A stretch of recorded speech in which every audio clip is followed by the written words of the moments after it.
민수기 14장입니다. 1절부터 10절까지 말씀입니다. 함께 합독하시겠습니다. 온 회중이 소리를 높여 부르짖으며 백성이 밤새도록 통곡하였더라.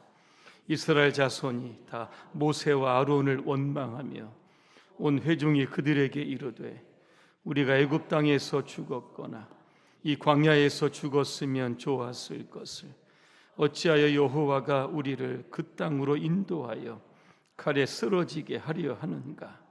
우리 처자가 사로잡히리니 애굽으로 돌아가는 것이 낫지 아니하랴. 이에 서로 말하되 우리가 한 지휘관을 세우고 애굽으로 돌아가자 하매 모세와 아론이 이스라엘 자손의 온 회중 앞에서 엎드린지라. 그 땅을 정탐한 자 중 눈의 아들 여호수아와 여분네의 아들 갈렙이 자기들의 옷을 찢고 이스라엘 자손의 온 회중에게 말하여 이르되 우리가 두루 다니며 정탐한 땅은 심히 아름다운 땅이라. 께서 우리를 기뻐하시면 우리를 그 땅으로 인도하여 들이시고 그 땅을 우리에게 주시리라. 이는 과연 젖과 꿀이 흐르는 땅이니라. 다만 여호와를 거역하지는 말라. 또 그 땅 백성을 두려워하지 말라. 그들은 우리의 먹이라. 그들의 보호자는 그들에게서 떠났고 여호와는 우리와 함께 하시느니라. 그들을 두려워하지 말라 하라. 온 회중이 그들을 돌로 치려 하는데 그때 여호와의 영광이 회막에서 이스라엘 모든 자손에게 나타나시니라. 아멘. 파이크 신드롬을 극복합시다 하는 주제로 말씀드립니다. 할렐루야. 아멘. 여러분과 인사하겠습니다. 파이크 신드롬을 극복합시다. 파이크 신드롬이 뭐죠? 한번 들어는 보셨을 겁니다. 이 파이크라고 하는 게 유라시아에 사는 민물고기입니다. 이게 강꼬치 고기라고 하는 이름을 가지고 있는데 한 학자가 이걸 가지고 행동 실험을 해서 심리학적인 개념에서 나온 용어가 바로 이 파이크 신드롬입니다. 커다란 수조를 투명한 유리판으로 두 개로 이렇게 나눕니다. 한쪽에는 파이크를, 다른 한쪽에는 작은 먹이를 놓게 됩니다. 이 파이크 크기가 어느 정도 되냐 봤더니 평균 한 40에서 50cm 정도가 되고요. 무게는 1에서 1kg 정도 된다고 합니다. 근데 이게 큰 게는 1.5m까지 크게 되고요. 무게가 28kg 정도 된다고 합니다. 어떻게 생겼나 봤더니 학꽁치 혹시 아십니까? 꽁치랑 좀 비슷하게 생겼습니다. 입이 좀 뾰족하고 날카로운 이빨을 가지고 있어서 한번 물리면 죽게 되는 거죠. 자, 이 파이크는 작은 물고기를 잡기 위해서 돌진합니다. 그런데 투명한 그 유리판에 계속해서 부딪히는 겁니다. 계속되는 충격과 고통에 노출되면서 결국 먹이 잡는 것을 포기를 합니다. 실험자가 수조 안에 이렇게 가로질렀던 그러한 유리판을 밖으로 꺼냅니다. 그럼에도 불구하고 이 파이크는 먹이를 잡지 않습니다. 결국 굶어 죽게 되는 겁니다. 계속된 학습에 대한 무력감이죠. 해도 안 된다. 항상 유리벽이 있을 것이라고 하는 그러한 생각 때문에 결국 이 파이크는 굶어 죽는다고 합니다. 코끼리 사슬 증후군이라고 하는 용어가 여러 개 있습니다. 이 서커스단에서 코끼리를 길들일 때 사용하던 그런 방법입니다. 조련사는 어린 코끼리의 이 뒷다리에 밧줄이나 쇠사슬을 묶어서 말뚝에 이렇게 고정을 시킵니다. 어린 코끼리가 이제 벗어나기 위해서 발버둥을 치지만 힘이 조금 부족하죠. 실패를 거듭거듭 하다 결국은 벗어날 수 없구나, 이러한 생각으로 체념하게 됩니다. 그 코끼리가 시간이 지나서 수톤에 달하는 성체가 됩니다. 하지만 과거에 형성된 벗어날 수 없다라고 하는 학습으로 인해서 결국 밧줄을 끊지 못하고 그 얇은 밧줄, 얇은 쇠사슬에 묶여 있게 된다는 겁니다. 사람도 마찬가지죠. 계속되는 실패가 계속되다 보면 새로운 도전에 대한 불씨를 꺼트리게 되는 겁니다. 이게 바로 파이크 신드롬입니다. 오늘 본문에 나온 이스라엘 백성들, 파이크 신드롬에 걸린 그런 사람들입니다. 오늘 본문의 배경을 잠시 말씀드립니다. 이스라엘 백성이 출애굽을 합니다. 이제 홍해를 건너서 어디까지 가냐면 시내 산을 지나서 가데스 바네아라고 하는 곳에 도착을 하게 됩니다. 여기가 어디냐면 이 가나안의 남쪽 경계쯤 되는 그러한 위치입니다. 모세가 12명의 정탐꾼을 선발을 합니다. 가나안 땅 탐지하고 와라 그랬습니다. 이들이 40일 동안 가나안 땅을 탐지하고 와서 보고를 하는 장면이 나옵니다. 민수기 13장쯤 이렇게 들여다보니까 먼저 12명 중에 10명이 보고를 합니다. 그들의 보고는 이겁니다. 그 땅 참 좋습니다. 그 다음에 그러나 이렇게 시작이 됩니다. 좋기는 한데 문제가 있다는 겁니다. 어떤 문제가 있나 이렇게 봤더니 그 땅 주민은 강합니다. 성벽은 견고하고 큽니다. 정복할 수 없다는 겁니다. 또 하나 그곳에는 거인족이 살다는 겁니다. 아낙 자손을 보았다고 하는데 아낙 자손 창세기 6장 5절에 나오는 이 네피림의 후손이다 그렇게 이야기하고 있습니다. 네피림은 그 당시 키가 매우 크고 힘이 센 거인들이었다고 합니다.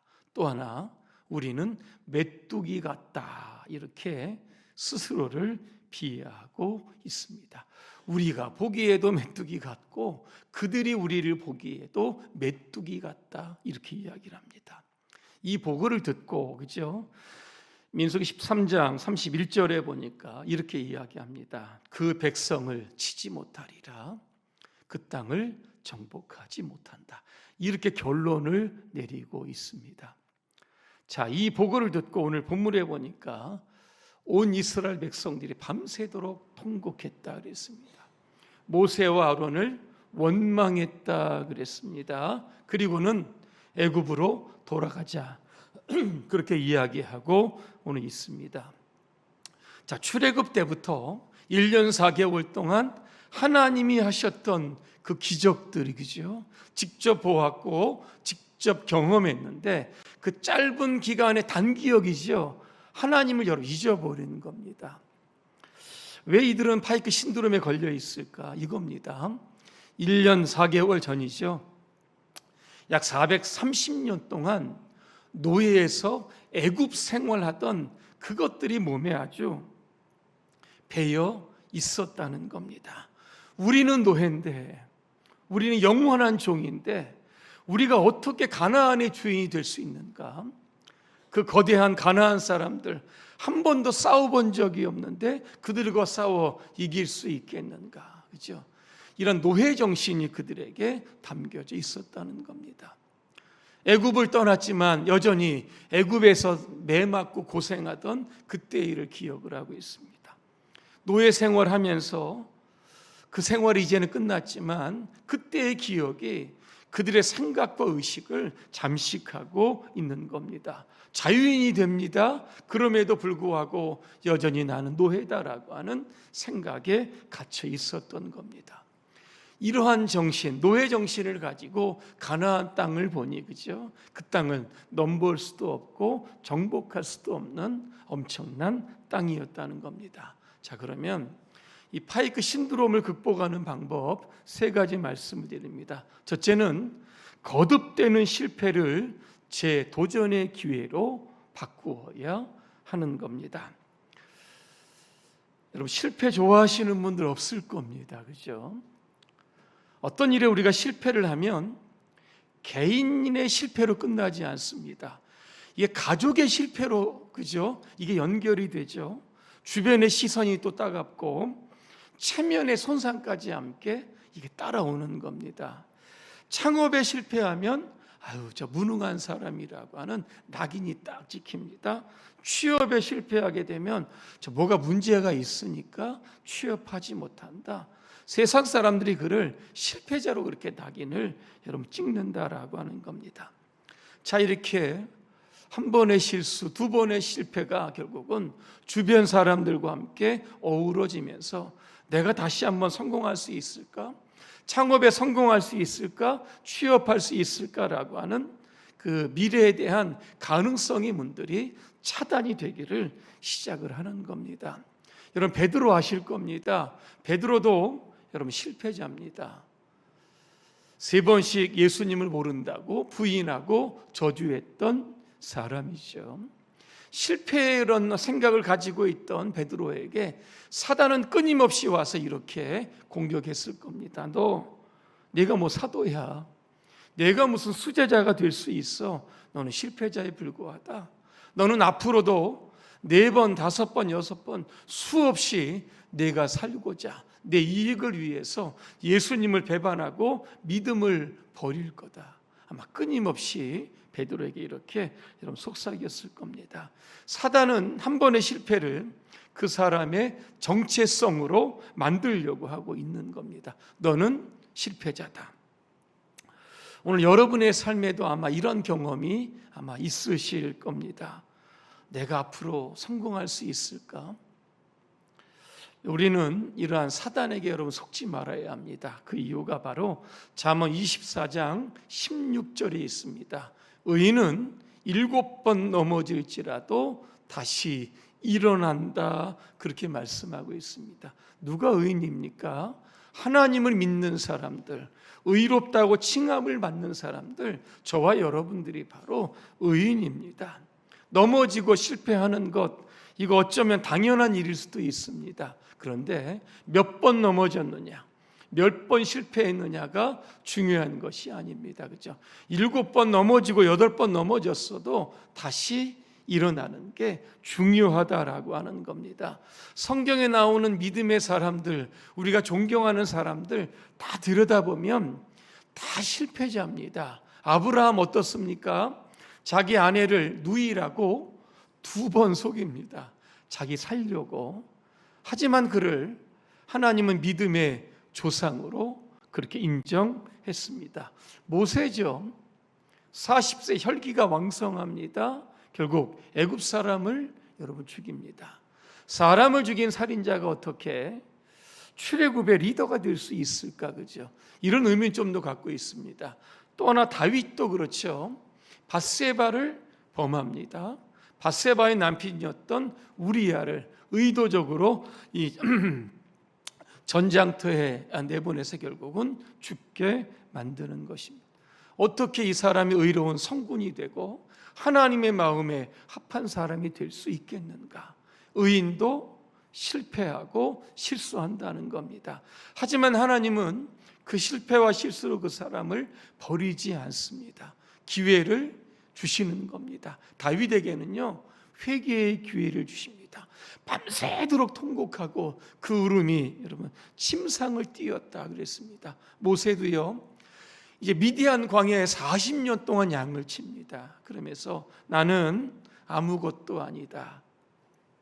그 혈기가 다 녹아집니다. 그러면서 온순한 사람, 성경에 보니까 모세보다 온순한 사람이 없다, 그죠? 이렇게 표현하게 된다는 겁니다. 실패는 나는 안 된다라고 하는 증거가 아니라 다른 방법으로 다시 도전하라, 다시 시작하라고 하는 그러한 메시지입니다. 이 토마스 에디슨 발명가입니다. 그죠? 이 전구를 발명할 때의 여러분 일입니다. 오래 사용할 수 있는 필라멘트, 이거 어떻게 발명할 수 있을까? 90가지의 재료를 가지고 필라멘트를 만드는데, 그죠? 결국 성공하지 못합니다. 주변에 있던 조수가 말하죠. 90번 시도했는데 실패했지 않습니까? 이제는 포기합시다. 뭐 이렇게 이야기합니다. 이때 에디슨이 이런 이야기를 합니다. 우리는 90번 실패한 것이 아닙니다. 90번의 방법이 효과가 없다는 것을 알아내는데 성공한 겁니다. 이렇게 이야기합니다.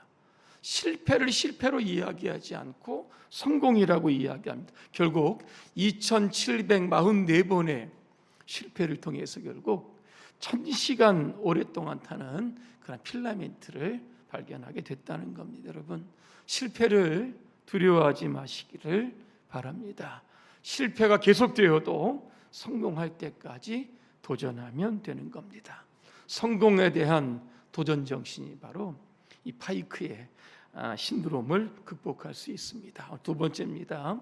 하나님이 나와 함께 하신다는 믿음을 가져야 하는 겁니다. 10명의 정탐꾼과는 다르게 여호수아와 갈렙은 다른 보고를 합니다. 똑같은 땅을 보았고 똑같은 거인들을 보았고 똑같은 성벽을 보았습니다. 하지만 결론은 다릅니다. 그들이 뭐라고 이야기합니까? 민수기 13장 30절에 보니까 올라가서 그 땅을 취합시다. 우리가 능히 이길 겁니다. 그렇게 이야기합니다. 도대체 여호수아 갈렙 가운데는요, 어떻게 이렇게 담대한 마음이 있었을까?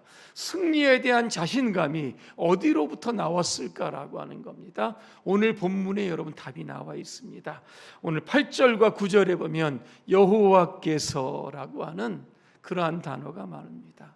하나님이 하신다. 하나님이 우리를 기뻐하신다.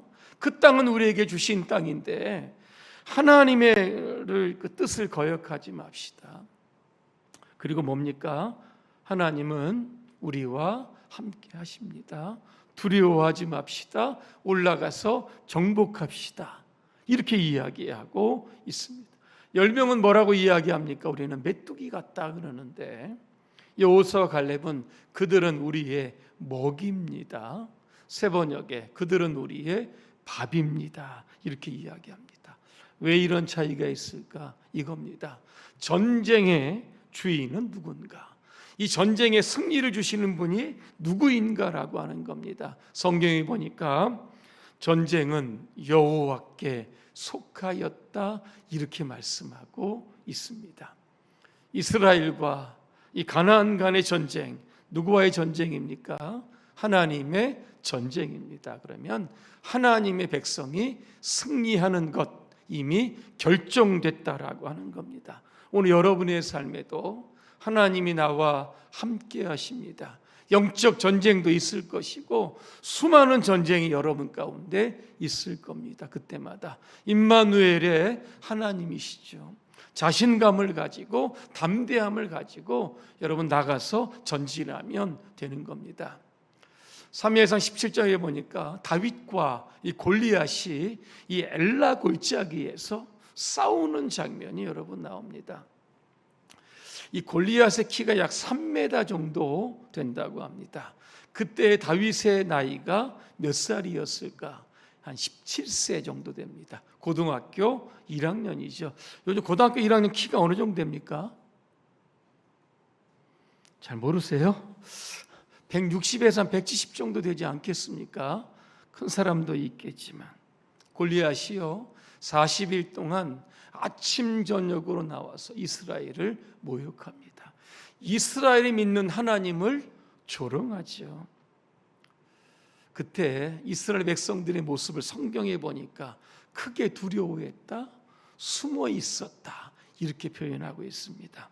이스라엘 백성들은요 골리앗을 보면서 이런 생각을 합니다. 야, 크기도 크다, 힘도 엄청나게 세다.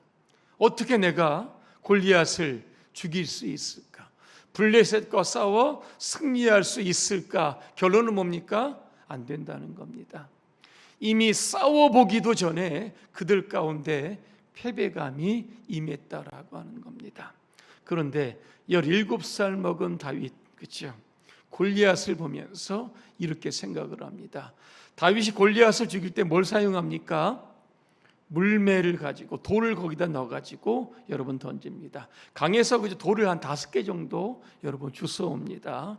이런 생각을 하죠. 돌을 주스면서 이런 생각을 하죠. 이야, 골리앗 엄청나게 크기 때문에 대충 던져도 맞겠다, 그죠? 절대로 빗나가지 않을 거다, 그죠? 아마 그렇게 해서 5개를 주셨는지도 여러분 모르겠습니다. 다른 사람들에게는 큰 게 거인이라고 하는 게 문제였지만 오늘 다윗에게는 크다고 하는 거, 골리앗을 죽일 수 있는 표적이 많이 그에게는 보이고 기회가 되었다는 겁니다. 또 한 가지입니다. 다윗에게는요, 자신과 함께 하시는 하나님에 대한 신앙이 여러분 특별했다는 겁니다. 자, 사무엘상 17장 45절이죠. 너는 칼과 창과 단창으로 나오지만 나는 만군의 여호와의 이름, 그죠? 내가 모욕하는 이스라엘의 군대의 하나님의 이름으로 너에게 나아간다 말씀합니다. 이 전쟁은요, 이 싸움은 골리앗과 다윗의 싸움이 아니라 골리앗과 하나님의 여러분 싸움입니다. 사무엘상 17장 37절 다윗이 이렇게 얘기합니다. 여호와께서 나를 사자의 발톱에서 곰의 발톱에서 건져내셨은즉 나를 이 블레셋 사람의 손에서 건져내시리라. 누가 건져냅니까? 여호와께서. 분명히 여러분 주어가 있습니다. 하나님을 믿는 사람들은요, 세상이라고 하는 여러분 골리앗이 있을 것이고요, 여러분이 겪고 있는 큰 문제의 골리앗이 있을 겁니다. 그 앞에 설 때마다 조금도 위축되거나 두려워하지 않습니다. 왜? 하나님이 나와 함께 하시고 이 전쟁을 싸우시는 분이 바로 하나님이라고 하는 분명한 믿음이 있기 여러분 때문입니다. 오늘 다윗의 믿음을 여러분 소유하시기를 바랍니다. 임마누엘 하나님이 오늘 나와 함께 계십니다. 내가 싸우는 전쟁은 반드시 승리합니다. 이렇게 여러분 선언하시기를 주님의 이름으로 축복합니다. 마지막 3번째입니다. 파이크 신드롬을 극복하기 위해서는 하나님이 하신 약속의 말씀을 붙들어야 하는 겁니다. 왜 이스라엘 백성들이 10명의 그 정탐꾼의 보고를 듣고 통곡했을까? 왜 애굽으로 돌아가자고 그렇게 서로 간에 말을 했을까? 이거 몰라서 그런 겁니다. 가나안 땅은 하나님께서 이스라엘 백성들에게 주시고자 하신 약속의 땅입니다. 그렇죠? 이 약속의 땅을 잊어버리니까 자꾸 딴 생각을 하게 되고 자꾸 애굽으로 돌아가자고 이야기한 겁니다. 창세기 12장 7절 하나님이 아브라함에게 분명하게 말씀합니다. 내가 이 땅을 내 자손에게 주리라 그랬습니다. 자, 아브라함의 아들이 누굽니까? 이삭이죠. 창세기 26장 3절입니다. 내가 아브라함에게 맹세한 것을 이루어 내 자손에게 이 모든 땅을 주리라. 똑같이 말씀합니다. 또 하나, 이삭의 아들이 누굽니까? 야곱이죠. 야곱에게 이런 말씀합니다. 창세기 28장 13절이죠. 내가 누워있는 이 땅을 너와 내 자손에게 주리라 그랬습니다. 단순히 애굽에서 가나안으로 가는 것은 정착지를 이사를 하는 게 아니고 옮기는 것이 아닙니다. 그렇죠? 하나님이 약속하신 약속의 땅에 들어가는 겁니다. 들어가야 하나님의 약속이 성취되는 거다라고 하는 겁니다. 여러분, 아브라함이요, 하나님께서 그를 처음 부르실 때 뭐라고 말씀하셨냐면 하늘의 별처럼 바다의 모래알처럼 너의 자손을 많게 하시겠다 약속합니다. 25년이 지납니다. 그런데요, 사라가 아이를 못 낳는 겁니다. 그때 아브라함의 나이가 이제 100세고요. 사라의 나이가 90세였다는 겁니다. 할아버지 할머니가 여러분 아이를 낳기에는 이제 없는 그러한 몸의 상태일 겁니다. 그런데 성경에 보니까 오늘 아브라함 이야기가 나옵니다.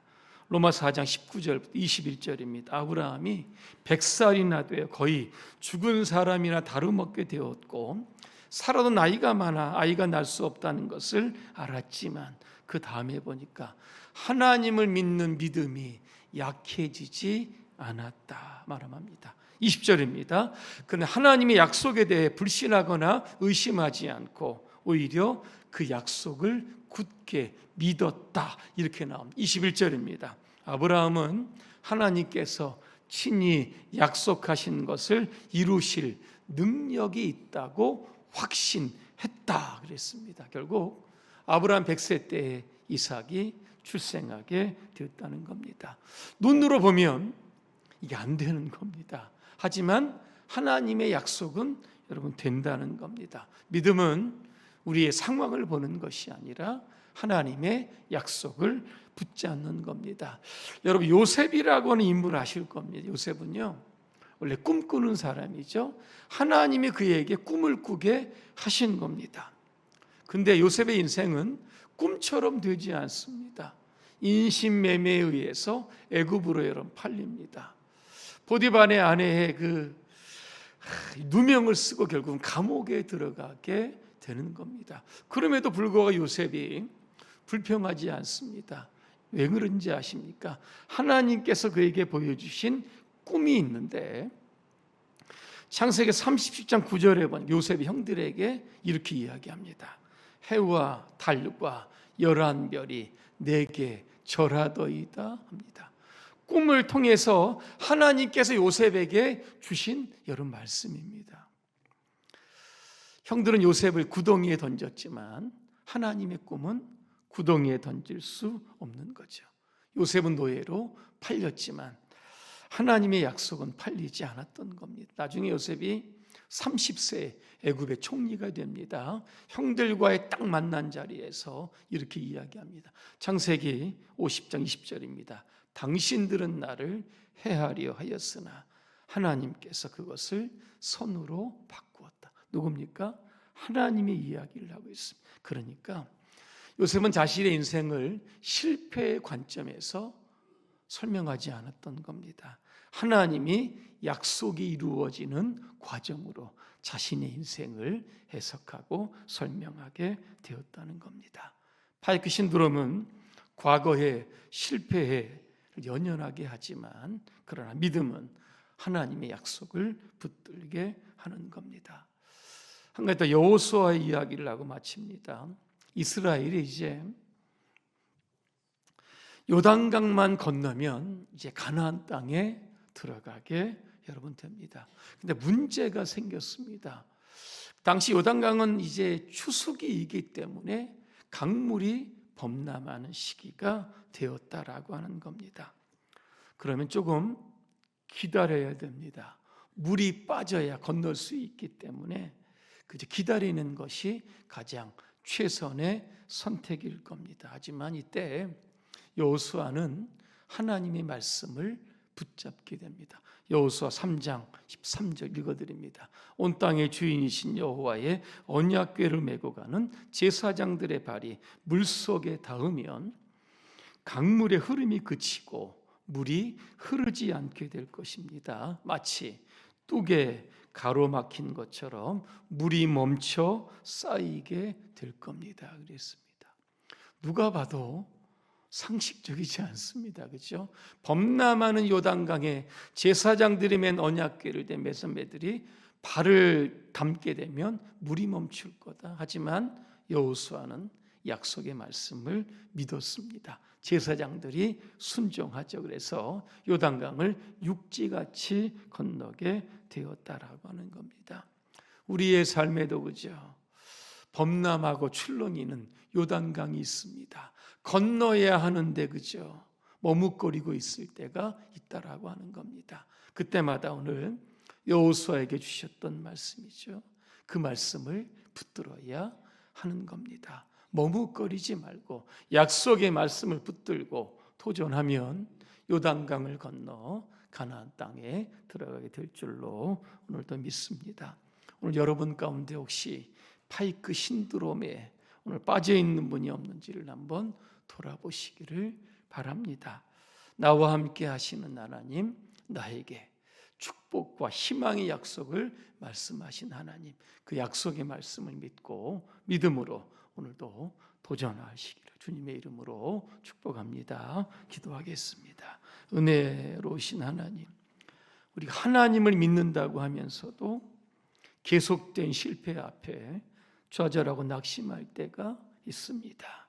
그럴 때마다 나와 함께 하시는 하나님, 다시 일어나고 다시 도전하게 하시는 그런 약속의 말씀을 붙들고 믿음으로 도전하여서 우리에게 주신 각자의 가나안 정복할 수 있도록 우리 모두를 축복하여 주시옵소서. 예수님의 이름으로 기도합니다. 아멘.